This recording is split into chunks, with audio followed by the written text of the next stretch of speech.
Good morning students. अपना इसमें demand के अंदर बड़ा लॉ ऑफ डिमांड का टॉपिक चल रहा है, जिसके अंदर लॉ ऑफ डिमांड के अंदर अपन ने डिस्कस किया था कि जो डिमांड कर्व है उसका जो स्लोप है वो राइट साइड डाउनवर्ड होता है, यानी वो दाहिनी ओर झुकता हुआ होता है। इसका ही अपने को लॉ ऑफ डिमांड कहते हैं कि लॉ ऑफ डिमांड के अंदर जब किसी भी कमोडिटी की जो प्राइस है वो इंक्रीज होती है, उस सिचुएशन के अंदर उसकी जो क्वांटिटी डिमांडेड है वो डिक्रीज, और जब उसका प्राइस कम हो जाता है तो उस कंडीशन के अंदर उसकी जो क्वांटिटी डिमांडेड है वो क्या हो जाती है, इंक्रीज हो जाती है। तो उस कंडीशन के अंदर जो डिमांड कर्व है उसका जो स्लोप है वो राइट साइड डाउनवर्ड होता है, यानी दाहिनी तरफ नीचे की ओर झुकता हुआ होता है। ये टॉपिक बड़े उसके क्या क्या रीजन हो सकते हैं, क्या क्या कारण है, जिसके अंदर जो डिमांड कर्व है वो राइट साइड उसका स्लोप है वो डाउनवर्ड होता है, वो अपने लास्ट क्लास में डिस्कस किया था। इसके कुछ एक्सेप्शंस बेटा कई बार पूछा जाता है कि इसके अंदर explain the law of demand and some of demand curve trend upward to right side, यानी कुछ जो डिमांड कर्व है उनका जो स्लोप है वो राइट साइड ऊपर की ओर होता है। तो वो क्या कहलाता है कि अपना जो लॉ ऑफ डिमांड है उनके एक्सेप्शन कहलाते हैं, उनके अपवाद कहलाते हैं।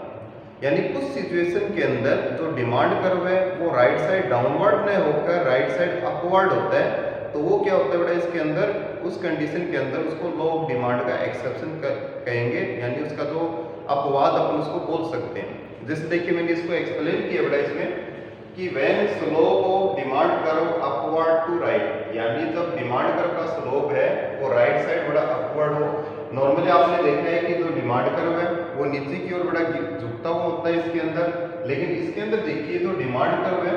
वो क्या है, ऊपर की ओर इंक्रीज हो रहा है। यानी इसको अगर अपन देखें तो इससे एक चीज एक्सप्लेन होती है कि यदि किसी कमोडिटी की प्राइस कम थी तो उस कंडीशन के अंदर उसका डिमांड है वो भी कम था। जैसे जैसे उसका प्राइस इंक्रीज हुआ है उस कंडीशन के अंदर उसका जो डिमांड है वो भी इंक्रीज हुआ है। तो ये क्या कहलाता है, एक्सेप्शन कहलाते हैं, अपवाद कहलाते हैं। कि नॉर्मली जो अपना है डिमांड कर्व है उसमें तो यही बताया गया है कि जो डिमांड है वो प्राइस के साथ क्या करती है बेटा, इनवर्स रिलेशनशिप रखती है, यानी विपरीत संबंध रखती है। यदि प्राइस इंक्रीज होगा तो क्वांटिटी डिमांडेड क्या हो जाएगी, डिक्रीज, और अगर प्राइस है वो डिक्रीज हो रहा है तो क्वांटिटी डिमांडेड है वो इंक्रीज हो जाएगी। अब ये किन किन कंडीशन के अंदर ये एक्सेप्शन है बेटा, कब कब अपवाद होता है, इसको अपन कुछ पॉइंट्स है उन पॉइंट्स से एक्सप्लेन करेंगे कि ऐसी कंडीशन, ऐसी सिचुएशन जिनके अंदर जो डिमांड कर्व है उसका जो स्लोप है वो डाउनवर्ड न होकर अपवर्ड हो जाता है, वो सारे पॉइंट है वो इसके एक्सेप्शन के अंदर अपन ले सकते हैं इसके अंदर। तो कौन कौन से पॉइंट हो सकते हैं वो अपन बड़े इसको पॉइंट से डिस्कस कर रहे हैं। तो सबसे पहला जो पॉइंट है वो ले रहे हैं अपन इसमें पहला पॉइंट अपना expectation of rise price in future, यानी किसी भी कमोडिटी की यदि फ्यूचर के अंदर ये लगे कि इसका जो प्राइस है वो प्रेजेंट टाइम के अंदर प्राइस है, जो अभी इसका जो कीमत है, मूल्य है, वो इन फ्यूचर बढ़ जाएगा। यानी इसके अगर अपन 2 दिन बाद में देखेंगे ये गुड्स जो इस रेट पर आज अपने को मिल रहा है वो इस रेट पर नहीं मिलेगा, उसकी जो प्राइस है वो इंक्रीज हो जाएगी।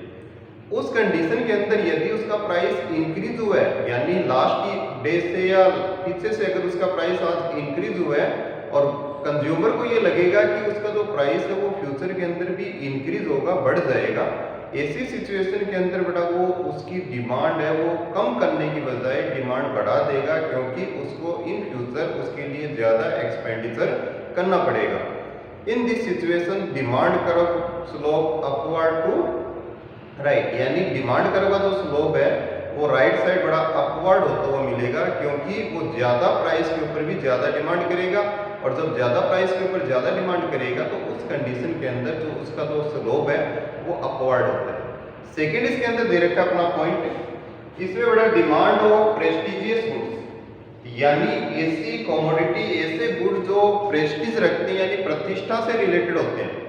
यानी उसको नॉर्मली लग्जरी गुड्स मान सकते हैं आप। और इसकी जो डिमांड है एक सोसाइटी का एक वर्ग यानी एक पार्ट का जो है वो इसकी डिमांड करता है, एक सेक्शन इसकी डिमांड करता है जो रिच क्लास सोसाइटी से अपन उसको बिलोंग कर सकते हैं।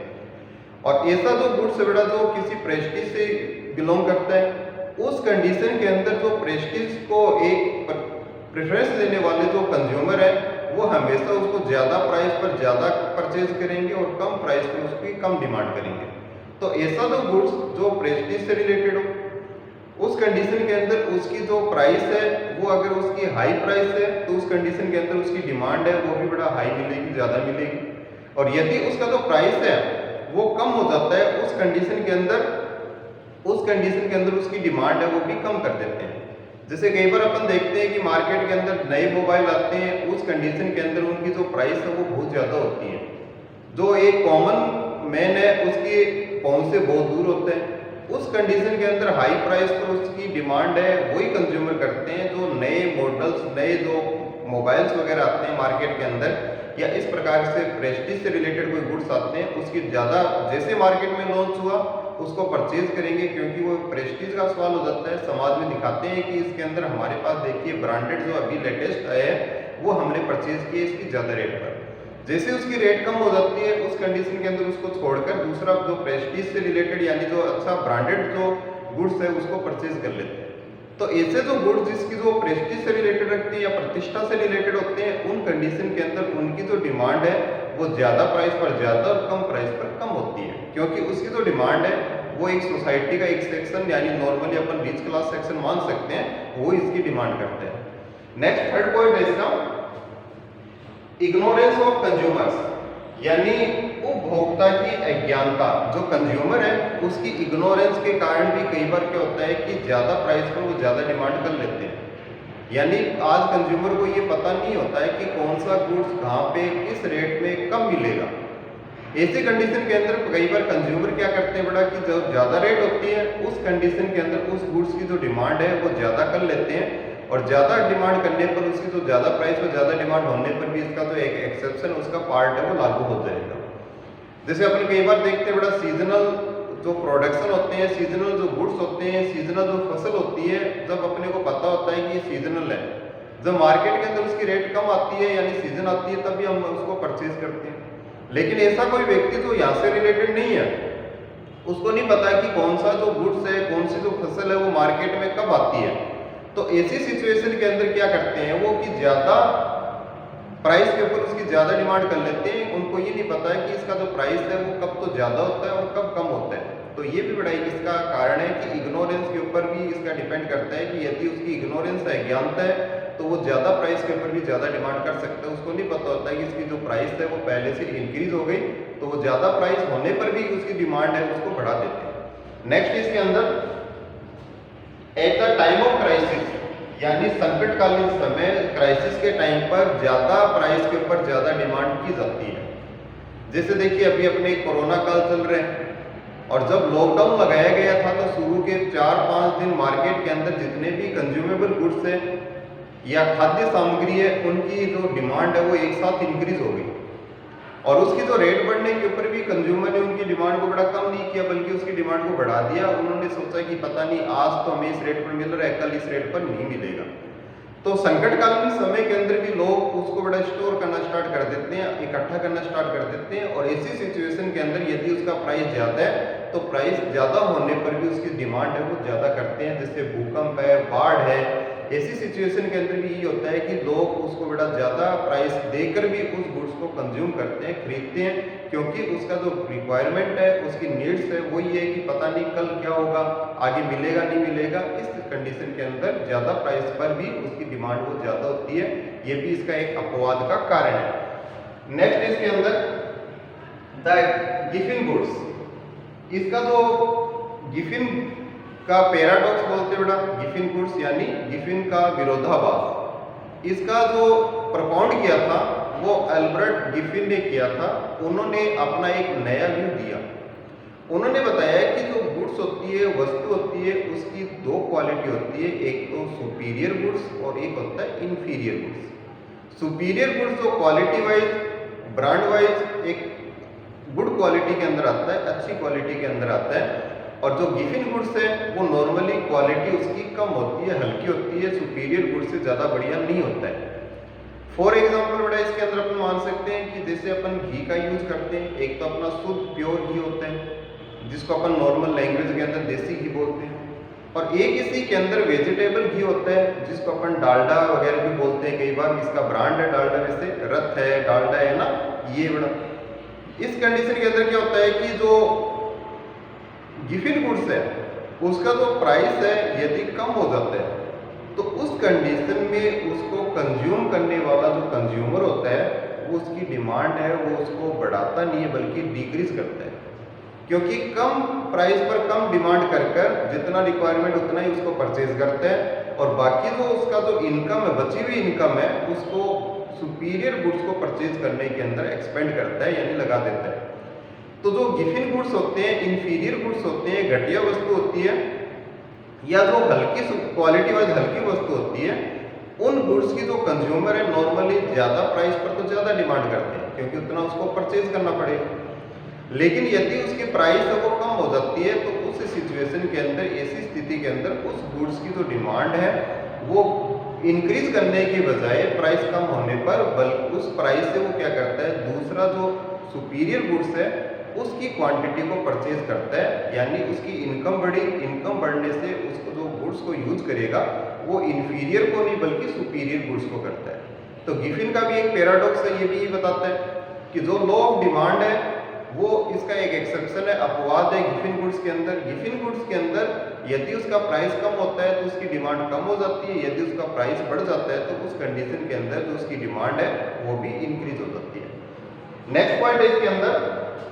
Specific brand. स्पेसिफिक ब्रांड का मतलब कोई स्पेसिफिक है ना, जो इसकी पर्टिकुलर कंपनी मान लीजिए या पर्टिकुलर कोई ब्रांड मान लीजिए जिसको यूज करता है, तो उस सिचुएशन के अंदर वो बड़ा उसी को यूज करेगा, चाहे उसकी प्राइस ज्यादा हो चाहे उसकी कम हो। कोई जैसे अपने कपड़े पहनता है, रेमंड के पहनता है ना, तो उस कंडीशन के अंदर बड़ा वो उसी कपड़े की डिमांड करेगा चाहे उसका प्राइस बढ़े चाहे कम हो। यदि उसका प्राइस बढ़ भी गया तो वो अपनी डिमांड को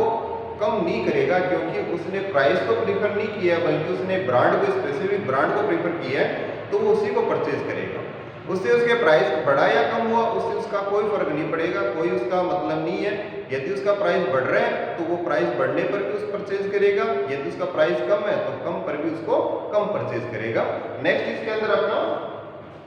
स्मॉल एक्सपेंडिचर। स्मॉल एक्सपेंडिचर के ऊपर बड़ा अपना ये जो लॉ ऑफ डिमांड है उसका एक्सेप्शन लागू होता है। यानी स्मॉल एक्सपेंडिचर का होता है कि जैसे अपने घरों में छोटे छोटे एक्सपेंडिचर होते हैं और जब स्मॉल एक्सपेंडिचर होता है किसी भी कमोडिटी को कंज्यूम करने के लिए, तो उस स्थिति के अंदर उसकी जो प्राइस है, उसकी जो है ना बढ़ी या कम हुई, उसके ऊपर ज़्यादा ध्यान नहीं दिया जाता है। जितना उसका कंजम्पशन है उसको उतना ही कंज्यूम किया जा सकता है। जैसे साल्ट है, मैच बॉक्स है, माचिस वगैरह बेटा, ये इसके एग्जाम्पल है। इसकी यदि अगर प्राइस बढ़ गई तो भी उतना ही कंज्यूम किया जाएगा, यदि उसका प्राइस कम है तो भी उसका उतना ही कंज्यूम किया जाएगा। तो इसके जो स्मॉल एक्सपेंडिचर है ये भी इसके एक एक्सेप्शन के अपवाद हैं। तो ये अपने कुछ पॉइंट अपने लिए यहाँ पे डिस्कस किए कि जो अपने लॉ ऑफ डिमांड है उसके एक्सेप्शन के रूप में लिए जा सकते हैं, यूज किए जा सकते हैं। तो इसके अंदर पूरा क्वेश्चन बड़ा ये बनता है कि what do you mean by law of demand, यानी लॉ ऑफ डिमांड के बारे में आप क्या समझते हैं। Most of demand curve slope downward to right, यानी बहुत से जो डिमांड कर्व है उसका जो स्लोप है वो डाउनवर्ड राइट साइड होता है। And also explain the exceptions of law of demand in which demand curve slope upward to right side, यानी जिसमें डिमांड कर्व का जो स्लोप है वो राइट साइड होता है, यानी ऊपर उठता हुआ होता है, ऊपर बढ़ता हुआ होता है। तो ये बड़ा अगर क्वेश्चन पूछा जाए तो इसके अंदर अपने को यहाँ से आपकी मीनिंग से लेके उसके बाद में बड़ा इसके जो डिमांड कर्व उसका स्लोप राइट साइड डाउनवर्ड के होते हैं और उसके एक्सेप्शंस कौन कौन से होते हैं, ये सारे पॉइंट अपन ने इसमें डिस्कस कर लिए। यदि ये 20 मार्क्स का आता है तो 20 के अकॉर्डिंग आपको लिखना है, यदि ये 8 मार्क्स का आता है तो 8 मार्क्स के अकॉर्डिंग अपने को इसको एक्सप्लेन करना है, लिखना है बढ़िया से। तो ये बड़ा आपका पॉइंट था। नेक्स्ट क्लास में अपन इसका नेक्स्ट पॉइंट है उसको एक्सप्लेन करेंगे।